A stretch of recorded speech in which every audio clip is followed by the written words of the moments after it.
안녕하세요, 세력입니다. 이 짧은 강의가 투자에 조금이나마 도움되기를 간절히 바라봅니다. 우선 제가 설명드릴 것은 디파이라는 것인데요. 그 전에 이거를 좀 보여드리고 싶습니다. 자, 화면 보이시나요? 이 화면을 보면 보상 수량이라고 해서 KSP가 390개 실시간으로 늘어나는 것을 볼 수가 있는데요. 총 수익률은 81%라고 나와 있고, 스테이킹이라는 거는 이 KSP를 28,000개를 제가 이 지갑과 연결을 해서 이 클레이스왑이 예치를 해 놓은 거예요.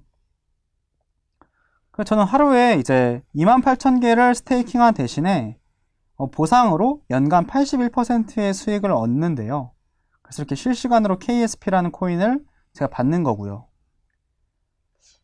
되게 처음 보시는 분들은 아마 굉장히 신기하실 수도 있을 것 같습니다. 저도 처음 이걸 보고 이게 뭐지 진짜? 무슨 되게 다단계 같기도 하고 좀 이상한 거 아닌가? 이런 느낌이 들었었거든요.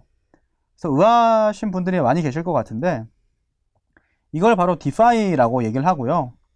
이 디파이가 뭐냐면 탈중앙화를 뜻하는 그 디센트럴라이즈와 금융을 의미하는 파이낸스의 합성어예요. 그래서 그 탈중앙화된 금융 시스템을 일컫는데요. 즉 오픈소스 소프트웨어와 분산된 네트워크를 통해서 중앙기관의 통제를 받지 않는 금융 생태계를 의미하는 게 바로 디파이예요. 자, 벌써부터 어려우실 것 같은데요. 기존 금융 시스템을 떠올려 보면은 은행이나 보험사, 증권사, 카드사 이런 게 다 금융권이잖아요. 기존 금융권. 만약에 은행으로 보자면 이 은행을 예로 들면 제가 A에게 10,000원의 돈을 보내려면 한 은행에 제가 계좌를 터야 되죠. 계좌를 터야 되고 돈을 입금해야 되고, 돈을 입금한 다음에 계좌를 튼 A에게 보내는 그런 과정이 있어야 됩니다. 그럼 그 안에서 이 은행은 중간 플랫폼으로서 양쪽의 수수료의 이득을 취하죠. 그것뿐만이 아니라 이 은행이라는 게 예대 마진을 통해서 이익을 얻잖아요. 그런데 이런 중개기관인 은행이 없이도 단지 코드만으로도 은행 역할을 하는 어떤 플랫폼이 생겨버린 거예요. 그런 역할을 하는 게 디파이다, 이렇게 생각을 하시면 되는 건데, 은행 역할을 이 코드가 대신해버리다 보니까 은행이 가져가던 중개 수수료나 은행이 취하던 그런 이익들을 이 코드에 의존하는 그 참여자들에게 보상을 해주는 거예요. 예를 들면은 이 코드를 믿고 예치한 사람들이 있을 거 아니에요. 그러니까 돈을 맡긴 사람이 있고, 이 돈을 맡긴 사람은 A라고 할게요. 돈을 빌려간 사람은 B예요. 그럼 이 B는 대출 이자를 이 코드에 갚아야 하고, 이 A는 돈을 예치했기 때문에 예치에 대한 이자를 받아야 하는데, 원래는 이 중간 과정에서의 어떤 이익을 은행이라는 중개기관이 가져갔다면, 이제는 그 이득을 코드가 가져가는 게 아니라 이 A와 B에게 돌려준다. 그래서 이 A가 이 돈을 예치를 했을 때 은행이 가져가는 돈이 없기 때문에 A에게 돌아가는 보상이 기존 금융 시스템보다 훨씬 더 큰 거예요. 근데 만약에 이 디파이라는 것도 이용자가 점점 많아지고 늘어나다 보면 보상은 점점 줄어들 수는 있겠죠. 우리가 60년도, 70년도에 국내 금융시장이 성장하고 아예 투자시장이 성장할 때 은행 예금과 적금 금리가 굉장히 높았다라는 사실을 아마 모두가 알고 계실 거예요. 근데 지금이 우리나라도 개발도상국에서 선진국으로 나아감에 따라서 그 초저금리 상황인 상태잖아요. 그래서 굉장히 이자가 낮아진 상태인데 그때랑 비슷하다라고 생각을 하시면 될 것 같아요. 그래서 방금 봤던 것처럼 그 클레이스왑 이자율이 80%일 수 있는 이유는 지금이 이제 막 시작된 그런 초기 시장이기 때문에 이게 가능한 것이다. 이렇게 이해를 하시면 될 것 같습니다. 그래서 디파이를 굉장히 위험하다. 물론 이제 위험할 수 있습니다. 왜냐면 이게 이제야 막 시작된 시장이고 검증이 안 된 디파이 플랫폼이 너무나 많기 때문에 정말 주의를 하시면서 투자를 해야 됩니다.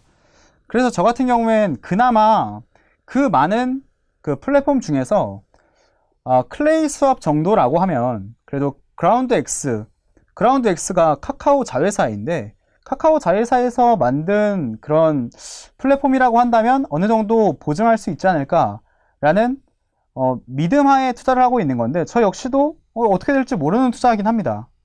하지만 그래도 이런 부분에 대해서 관심을 가지고 준비를 하는 건 매우 중요할 수 있겠다라고 말씀을 드리는 거고요. 디파이는 실제로 코드라는 것을 통해서 오히려 투명성을 제공합니다. 우리가 은행 거래가 은행 내부적으로 어떤 식으로 일처리가 되는지 우리는 알 수 없잖아요.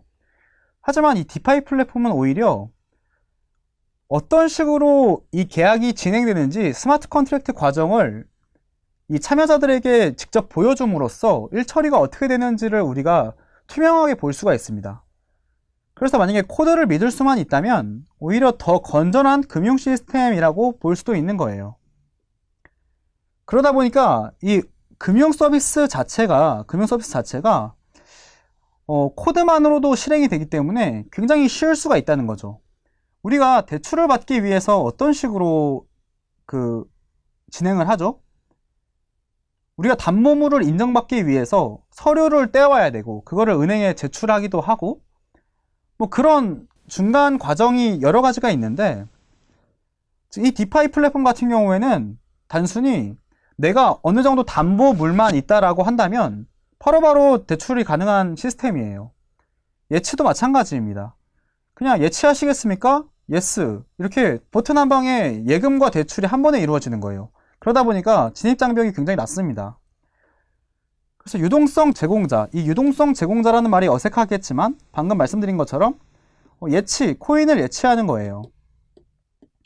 우리가 돈을 적금이나 예적금을 드는 게 유동성 제공자가 되는 거거든요. 은행의 유동성 제공자가 되는 게 우리의 예적금이 되는 건데 비슷한 이치로 디파이에 코인을 예치하면은 유동성 제공자가 돼서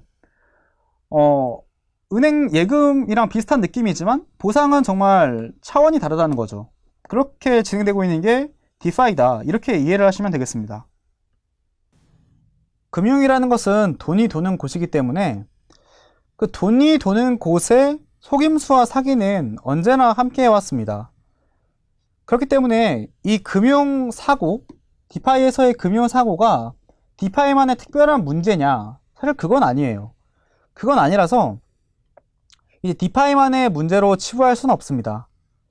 오히려 이 새로운 금융현상을 어떻게 더 투명하게 그리고 안전하게 정상적인 산업으로 정착시킬 수 있을지에 대한 고민이 필요한 그런 시점이라고 볼 수 있습니다.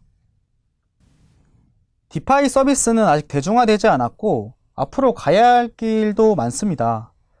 하지만 이렇게 블록체인 기반 혁신 금융 생태계 연구 보고서에 따르면 2021년에서 2022년도까지는 디파이 생태계 조성기라고 이야기를 했고요.